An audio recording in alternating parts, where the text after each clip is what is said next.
বিসমিল্লাহির রহমানির রহিম। হে সমস্ত জগতবাসী, আজ আমি আপনাদের সামনে যে আলোচনাটি নিয়ে হাজির হলাম সে আলোচনাটি হলো, দেখুন, আমি যখন আমার মুর্শিদের দিকে প্রেমের নজরে তাকিয়ে আছি, তখন মুর্শিদ রূপটাই রাসূল রূপ, আর রাসূল রূপটাই খোদার রূপ। রাসূল নেহি খোদা, আর খোদা থেকে রাসূল নাহি জুদা, এক সুতায় বাঁধা।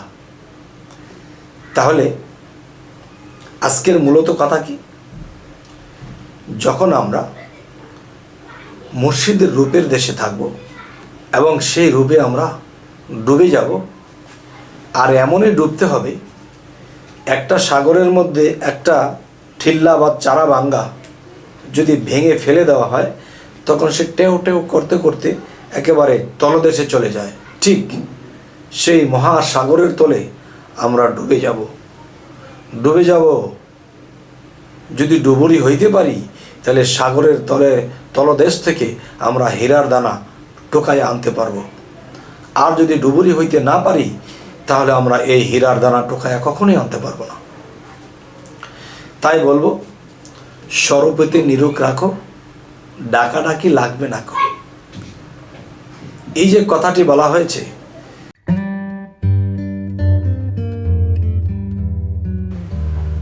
যে আমরা এই পৃথিবীতে তরিকত নিয়েছি, মুর্শিদ ধরেছি, সাধনা করতেছি, জিকির করতেছি, আল্লাহর ডাকাডাকি করতেছি, তবে অনেক মানুষের মনের মধ্যে একটা বিষয়, যে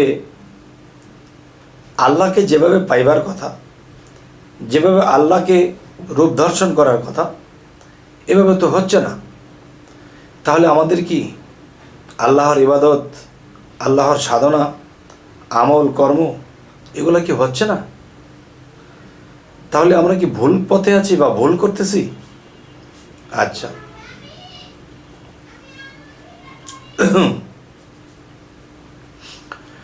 এখন বিষয়টি হলো, দেখুন, যে মানুষ সাধনা করে, জিকির করে, হাঁটা চলা, খাওয়া দাওয়া সব সময় কালবের মধ্যে জিকির রেখে চলে, এরপরে দেখা যায় জিকির জারি হয় না, এবং দেখা যায় যে আল্লাহর কাছে মনে মনে একটা জিনিস চাওয়া থাকে, যে আল্লাহ এভাবে যদি হয় তাহলে আমার এই জিনিসটা মনে হবে। এই যা কিছু ভাবি তার উল্টাটা হয়। এর মূল কারণ হলো, দেখুন, যে আল্লাহ কিন্তু সূরা ইনসিরা এবং সূরা সাফফাতের মধ্যে বলেছেন, যারা আমি আল্লাহর পথে সাধনায় আত্মনিয়োগ করি, আমি তাদেরকে পরিচালনা করব। আচ্ছা, আমি যদি ঘোড়া হই আর ঘোড়ার উপরে যদি কোনো মানুষ সওয়ার করে, তাহলে এই ঘোড়াকে যেদিকে চালাবে সেদিক যাবে। ঘোড়ার কোনো যাওয়া, ঘোড়ার কোনো চাওয়া, ঘোড়ার কোনো দিকে রোগ করে সেদিকে যাওয়া, এটা ঘোড়ার হাতে নয়, এটা ঘোড়ার পৃষ্ঠে যে আছে সে তাকে চালাবে। এখন এই মস্তিষ্কের মধ্যে বা এই কালবের মধ্যে যদি আল্লাহকে বসাইতে পারি, তখন আল্লাহ আমাকে পরিচালনা করবে। তখন আল্লাহর কাছে যদি বলি, আল্লাহ তুমি এদিকে যাও কেন, আমার নিয়ে ওদিকে যাও, ঘোড়ার কথায় কি ঘোড়ার মালিক চলবে? আচ্ছা, তাহলে মানুষের অনেক কিছু চাওয়ার থাকে মনে মনে, কিন্তু এই চাওয়াটাও দরকার নেই। যে আমাকে লাগাম দিয়েছে, যিনি মুর্শিদ তিনি রাসূল, ইহাতে নাই কোনো ভুল। তাহলে এই যে কথার মূল, সেটি হলো, আমার গলায় যে লাগাম দিয়েছে, যেদিকে টানবে সেই দিকে যাবে। এখন আমি যদি বলি যে না, আমার মতে আমি যাব, তাহলে কিন্তু মালিক আপনার উপর সওয়ার করবে না, আপনাকে সে বাতিল করে দেবে। তাহলে বোঝা গেল কি, মুরিদ শব্দের অর্থ মরা। আমরা যখন মরে যাব, তখন কি হবে? আল্লাহ হলো মহাকৌশলী, মহাজ্ঞানী, মহাজীবিত, তিনি আমার মধ্যে মিশবে এবং এই মরা ঘোড়া বাজি মারবে।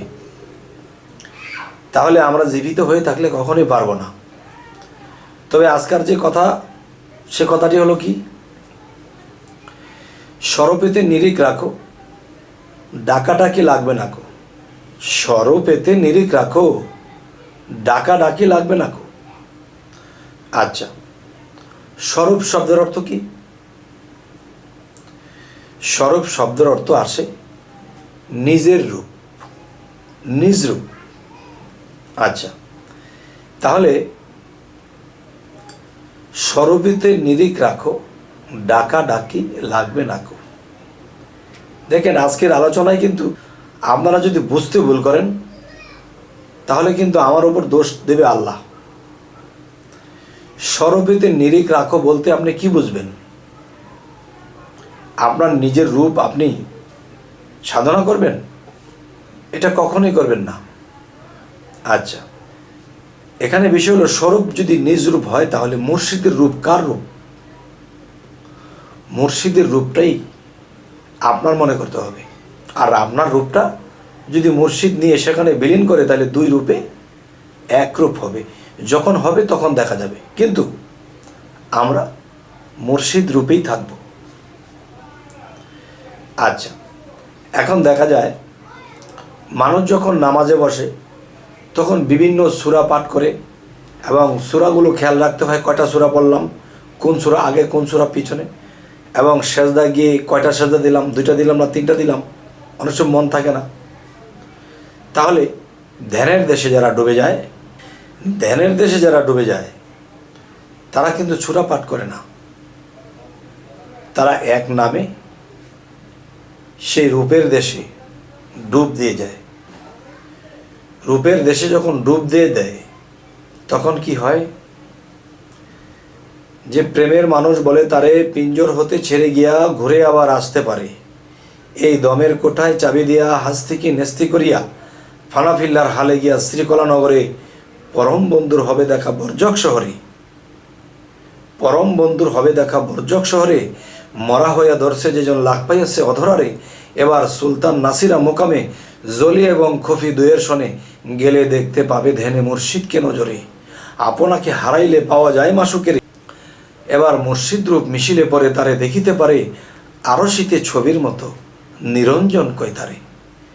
আমি যখন আমার মুর্শিদের দিকে তাকিয়েছি, আমি যখন আমার মুর্শিদের দিকে প্রেমের নজরে তাকিয়ে আছি, তখন মুর্শিদ রূপটাই রাসূল রূপ, আর রাসূল রূপটাই খোদার রূপ। রাসূল নেহি খোদা, আর খোদা থেকে রাসূল নাহি জুদা, এক সুতায় বাঁধা। তাহলে আজকের মূলত কথা কি?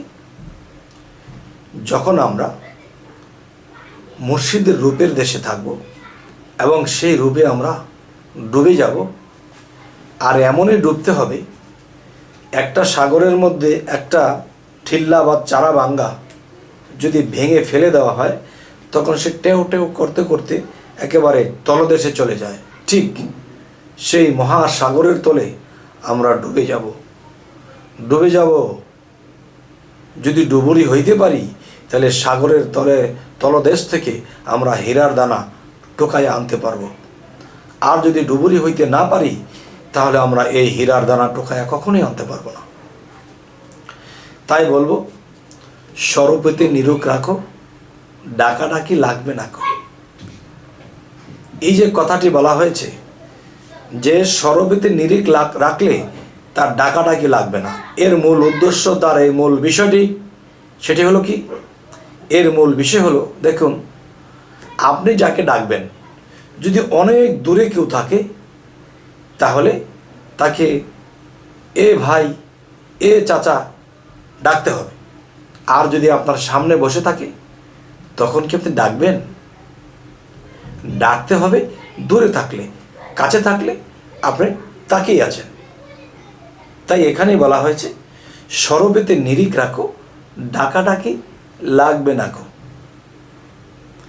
তবে হে সমস্ত জগতবাসী, যদি কেউ চায় যে আমি 36 বৎসরে যেখানে পৌঁছাবো, আমরা পৌঁছাতে চাই সেখানে কম পক্ষে সেখানে পৌঁছাবো আমরা 6 বৎসরে, যেখানে 36 বৎসর লাগে। আর সেখানে 6 বৎসরে পৌঁছাতে হলে আমাদের কি করতে হবে?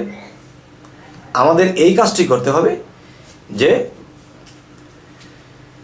রেচক, পূরক, কুম্ভক এবং ধ্যান সাধনা, রাতের গভীরে হেকুরিয়া, আল্লাহকে, রাসূলকে, মুর্শিদকে স্মরণ করে কাদা, চোখের জলে জামা ভিজে যাবে, দাড়ি ভিজে যাবে, এবং সেই পানি কি আল্লাহ বিফল দিতে যাবে? না, আল্লাহ সেই পানিটা কুদরতি বাটির মধ্যে রেখে দেবে। এই পানিটা দিয়ে দোজকে যখন নিক্ষেপ করবে, আর যেই দোজকে আমার আত্মীয় স্বজনকে ফেলে দেবে, আমার ভক্তদেরকে ফেলে দেবে, আমার প্রিয় ব্যক্তিদেরকে ফেলে দেবে, তখন এই চোখের পানিটা দিলে দোজকের আগুন বন্ধ হয়ে যাবে। তখন কি হবে? তখন দেখা যায় আমার উছিলাতে, আপনার উছিলাতে আপনার অনেক লোকেরাই বেঁচে যাবে।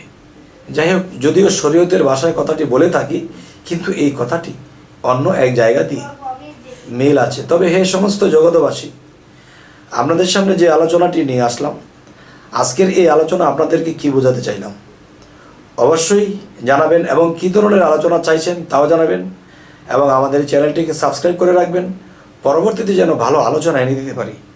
সকলেই ভালো থাকবেন। আল্লাহ হাফিজ।